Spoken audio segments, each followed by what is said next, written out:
tout ce qu'on a vécu a vraiment répondu à nos attentes. Personnellement, moi j'ai qu'une seule envie, c'est d'y retourner. Moi aussi d'ailleurs. Et toi, Eden? Les sushis sont délicieux de toute façon. Au marché aux poissons de Tsukiji, Tokyo, on a décidé de manger des sushis. Et tu peux avoir mangé des sushis dans ta vie, c'est pas vrai. Tant que tu les as pas mangés ici, tu n'as jamais mangé de sushis. C'est délicieux. Ça prend dans la bouche. Après, les gens crient dans le restaurant, on ne sait pas trop pourquoi. Beaucoup de décalage horaire.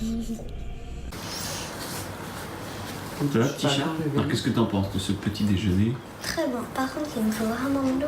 C'était très très grand. Oui. Les immeubles super étaient grand. très hauts.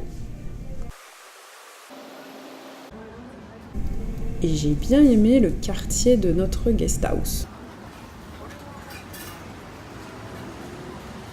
Il y avait des tatamis et on dormait un peu par terre. Même elle a dit que c'était un ourson avec un gros ventre à fleurs. Ah oui, c'est ça. Pendant notre séjour, il y a quand même eu 2 typhons et un tremblement de terre. Donc pour les Japonais, ça ne doit pas être toujours très reposant. Calme. D'ailleurs, nous, on a quand même été un petit peu inquiets 1 ou 2 fois. Alors Eden, toi, t'as adoré les salles de jeu. Vas-y, raconte. Il y a des machines à pince au premier étage. Au deuxième étage, il y a les jeux vidéo. Et il y a Mario Kart. Et moi, j'ai gagné tout le temps. Comment est-ce qu'on se déplace au Japon?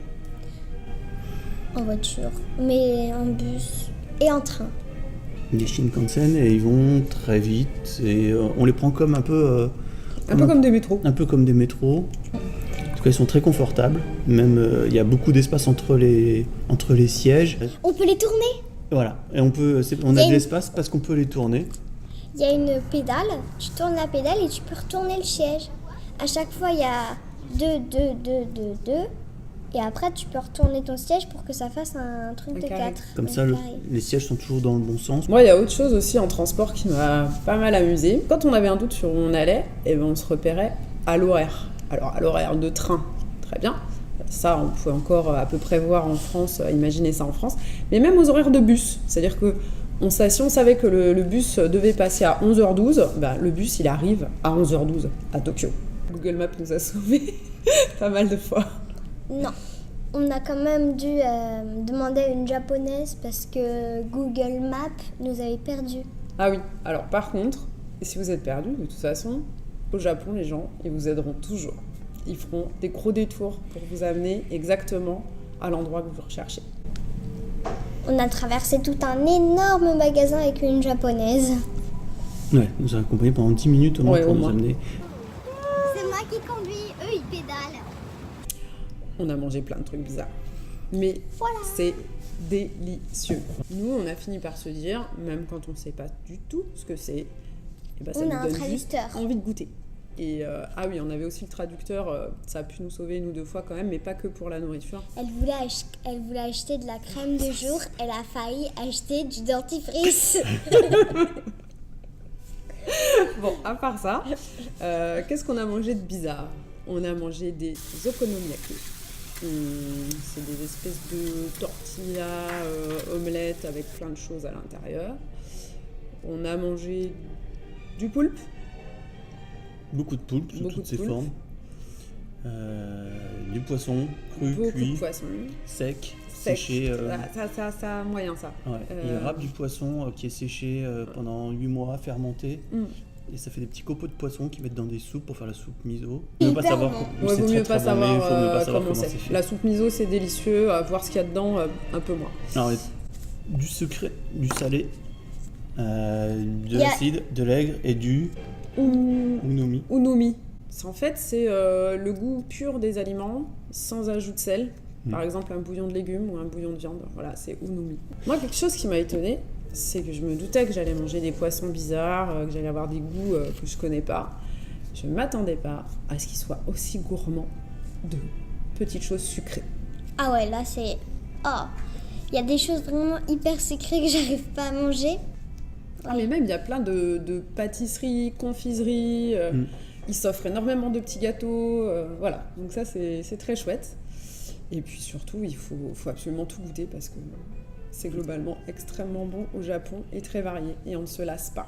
Des saveurs qu'on connaît pas du tout. Les choux à la crème, mais il y avait beaucoup de crème. Et elle le met devant nous. Elle le met devant nous. Elle prend du chou, elle le plante dans un truc, elle appuie sur le bouton et là il y a la crème qui va à l'intérieur. Et après elle nous le donne et on le mange et là. Oh, il y a de la crème partout. Elle était bonne la crème. Elle était Ouais. bonne. Le Et matcha, le matcha. aussi. Ouais. Le matcha, C'est du thé. du thé Ah, vert. on peut en manger aussi. Tout est au thé vert. Tout est au thé vert, mais du salé, du sucré et vous- des glaces. Des Oui. glaces au matcha Les qui. glaces au matcha. On a mangé une par jour Par quasiment jour, à peu pendant un près. mois. Voilà. C'était bon. Oui, mais quand même on a bu du thé. Moi j'en ai bu au riz. Papa il en a bu du rôti. T'as bu du thé rôti. Moi j'en ai bu au riz et maman elle en a bu. Il y a eu le saké. Alors, le saké, Ah oui. moi, ça va, parce que j'aime pas la bière. Et du coup, je suis souvent malheureuse en Asie en me disant, bah, je bois du thé, mais que du thé. Et j'ai découvert le saké, et c'est d'une richesse incroyable. C'est vraiment aussi riche que le vin pour nous. Voilà. Oui, mais moi j'ai pas goûté. Alors, maman, tu dis, c'est très bon, gna, gna, gna, une belle richesse, machin, machin. Et moi, qu'est-ce que je fais? Et ben, moi, je bois que du thé. Je suis bien. Ouais, coupe. C'est un pays quand même dédié à la consommation. Ouais, clairement.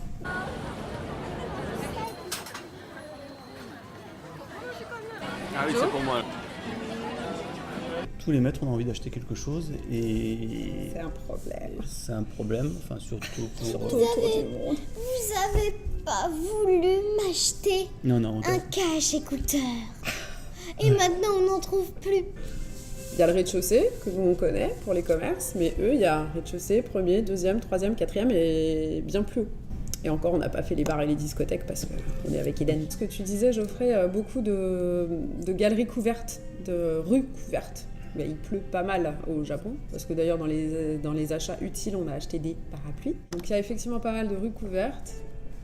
Et puis, ce qui est assez marrant, c'est que au travers de tous ces buildings, on va retrouver des ruelles complètement hors du temps, avec des toutes petites échoppes, des tout petits restaurants, avec 2 tables, des bars qui font tout 2 mètres carrés, 3 mètres carrés. C'est vraiment ce mélange entre le côté hyper moderne, gigantesque, etc. et puis un côté très humain, très hors du temps.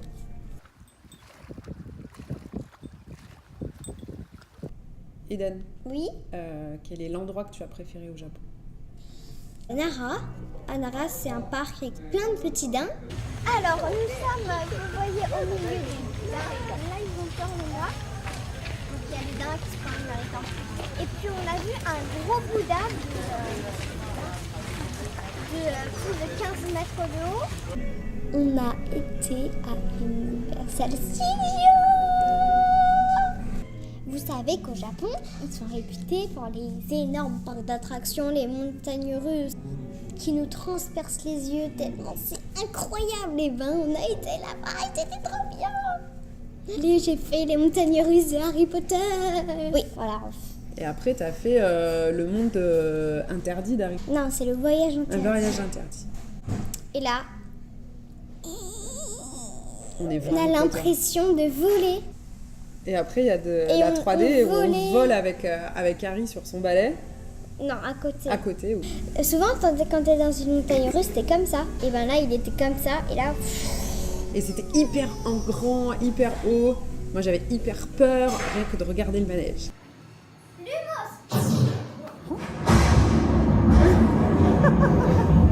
Milione secondi!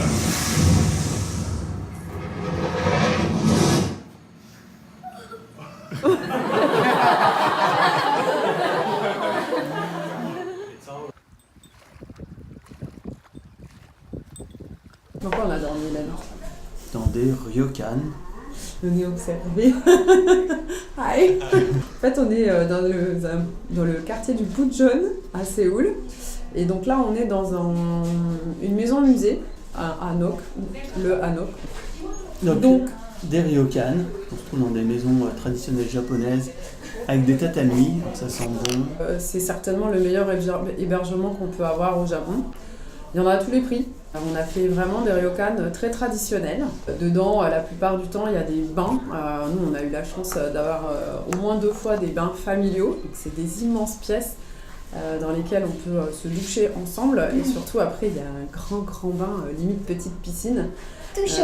Oui, par contre, il est un peu trop chaud. Des fois, c'est même un peu trop chaud. Et c'était notamment à Hakone, où en fait, notre bain familial, c'était carrément un onsen. Et le onsen, qu'est-ce que c'est ? En fait, il faut savoir que le Japon, c'est très volcanique. Et donc, il y a des onsen, c'est-à-dire des sources chaudes, partout. Et celles qui sont vraiment des onsen, mais des pures, elles sont blanches qui virent au bleu. On est rentré dans de l'eau soufrée. Et Très, donc, très chaude. Je savais pas trop comment faire parce que l'eau était tellement chaude, je me suis dit jamais je pourrais rentrer dedans. Puis heureusement, il y a un Japonais qui est arrivé. Alors tout le monde est tout nu, hein, donc voilà. Et puis il commence à se passer un peu d'eau sur le corps. Et puis finalement, il rentre dedans complètement. Et là, je l'ai pris pour un surhomme. Puis finalement, j'y suis arrivé aussi. Il a rigolé un peu. Ils ont pris des bains depuis toujours, les Japonais, parce qu'ils ont des sources chaudes partout. Le truc, c'est que ça reste. C'est-à-dire que même quand on loge dans des maisons qui sont complètement modernes et pas du tout des ryokan, il y a toujours des bains. C'est-à-dire que ça peut être tout petit, il y a quand même toujours une baignoire. Et ce qui nous a quand même fait le plus rire, c'est à Kyoto. Parce qu'on avait une maison de poupées minuscule. Par contre, dans notre salle de bain, il y avait une baignoire avec télé. Et on s'est dit, mais ils sont fous, ces Japonais. Une autre visite qu'on a faite qui nous a énormément marqué, et on s'y attendait peut-être pas non plus complètement, c'est Hiroshima. On s'était préparé, mais pas plus que ça. Vous arrivez à Hiroshima, vous prenez conscience de toute l'horreur. On a juste envie de hurler, plus jamais ça, plus jamais arrêtons les bombes atomiques, arrêtons le nucléaire. On n'est pas sortis intacts. Et nous qui étions un peu partis en se disant on va montrer toutes les beautés du monde, cette horreur-là, on n'est pas passé au travers. Alors les jardins japonais. Moi, ce qui était rigolo, c'est que quand j'avais l'âge d'Éden, j'avais la chance de pouvoir aller dans les bois jouer et on faisait des jardins japonais. À l'époque, je savais pas du tout ce qu'était un jardin japonais. Pour moi, c'était un petit jardin en mousse au pied d'un arbre qu'on faisait en miniature. En tout cas, c'est des havres de paix au milieu de ces immenses villes. Tout est très maîtrisé, tout est très travaillé. On a quand même vu un monsieur s'occuper d'un pin épine par épine. En fait, ils soignent les gros pins comme les bonsaïs. Les Japonais sont des gens on ne peut plus adorables, on ne peut plus aux petits soins avec leurs touristes et les gens qui voyagent dans leur pays. Ils sont très très contents et d'ailleurs ils sont étonnés, ils ne savent même pas pourquoi on s'intéresse à leur pays. Mais en tout cas, ils sont vraiment très très accueillants avec nous. Par contre, c'est très dur de cerner un japonais. Déjà, il y a un souci de langue assez clair. Il parle quasiment pas anglais. Il parle quasi pas anglais, ou alors quand il parle anglais, on comprend rien. Et en plus, ils se livrent pas, c'est pas des gens qui se livrent. Donc ils vont être extrêmement sympathiques, extrêmement souriants, ils vont même délirer avec vous, ils vont rigoler. Mais par contre, ils vous diront pas vraiment ce qu'ils pensent, ce qu'ils ont sur le cœur.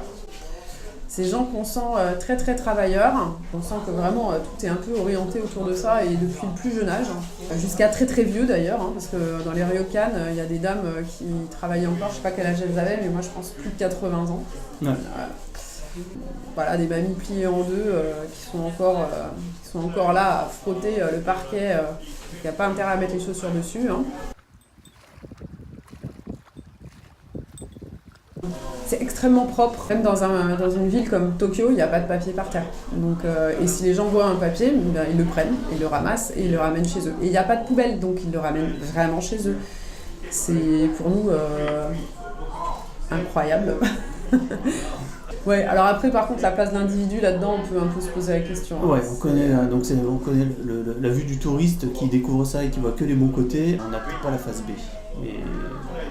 Ouais, en gros, on les a trouvés super adorables, mais pas forcément détendus, pas forcément eux-mêmes, même s'ils sont super sympas et qu'ils vont quand même vous parler. Mais on sent bien qu'il faut que tout soit toujours parfait pour vous. Enfin, ils vont jamais faire quelque chose qui va vous importuner, vous choquer, donc ils vous diront pas forcément ce qu'ils ont sur le cœur, même si vous passez un super agréable moment avec eux.